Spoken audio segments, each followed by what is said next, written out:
Hello. ബമ്പറിന്റെ result ഞാൻ അറിഞ്ഞു. നമ്മൾ അടിക്കുന്നുണ്ട്. ഇല്ലപ്പാ, നമ്മക്കൊന്നും അടിക്കണ്ടപ്പാ. അയ്യോ, അത് പാവങ്ങൾ അടിച്ചോട്ട്. അത് ഞാൻ അന്നേ വിചാരിച്ചാണ്. അടിക്കില്ലെന്ന് ഞാൻ വിചാരിക്കുന്നു. അതൊരു ശാപം പിടിച്ച പൈസയാടാ. അങ്ങനത്തെ നമുക്ക് പറ്റൂല.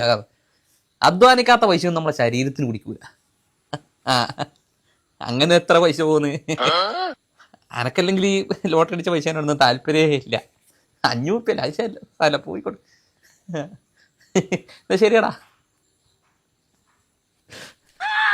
പൈസ ഓട്ടണ പോലത്തെ ഇരുന്ന് കരയും നോക്കറാ. എടാ, ഓണ ഇനിയും വരും, ബമ്പറും വരും. പിന്നെ നീ പേടിക്കുന്നത് അനക്കില്ല പാട്ടാ. എന്നാ അനക്ക ഏർപ്പെട്ടില്ലേ? എത്ര പൈസ ലോട്ടറി എടുത്തിട്ട്? 15 റുപ്യന്റെ. എന്നാലും 10 റുപ്യ ലാഭല്ലേ? വേറെ ഒരു പോട്ടെ. ഞാൻ പോട്ടെ. എന്നാല് ഒരു ലോട്ടറി അടിക്കുന്ന വെച്ചാൽ ഒരു വണ്ടി ബുക്ക് ചെയ്തേനു. അതൊന്ന് ക്യാൻസൽ ആക്കട്ടെ പോയിട്ട്. ശരിയാ. പോട്ടെ. ലോട്ടറി അടിച്ചില്ല വെച്ചിട്ട് ഇങ്ങനെ ഭ്രാന്താവുക. ലോട്ടറി അടിച്ചില്ല വെച്ചിട്ട് ഇങ്ങനെ ഭ്രാന്താവുക. ലോട്ടറി അടിച്ചില്ല വെച്ചിട്ട് ഇങ്ങനെ ഭ്രാന്താവുക. ലോട്ടറി അടിച്ചില്ല വെച്ചിട്ട് ഇങ്ങനെ ഭ്രാന്താവുക. ലോട്ടറി അടിച്ചില്ല വെച്ചിട്ട് ഇങ്ങനെ ഭ്രാന്താവുക. ലോട്ടറി അടിച്ചില്ല വെച്ചിട്ട് ഇങ്ങനെ ഭ്രാന്താവുക. ലോട്ടറി അടിച്ചില്ല വെച്ചിട്ട് ഇങ്ങനെ ഭ്രാന്താവുക. ലോട്ടറി അടിച്ചില്ല വെച്ചിട്ട് ഇങ്ങനെ ഭ്രാന്താവുക.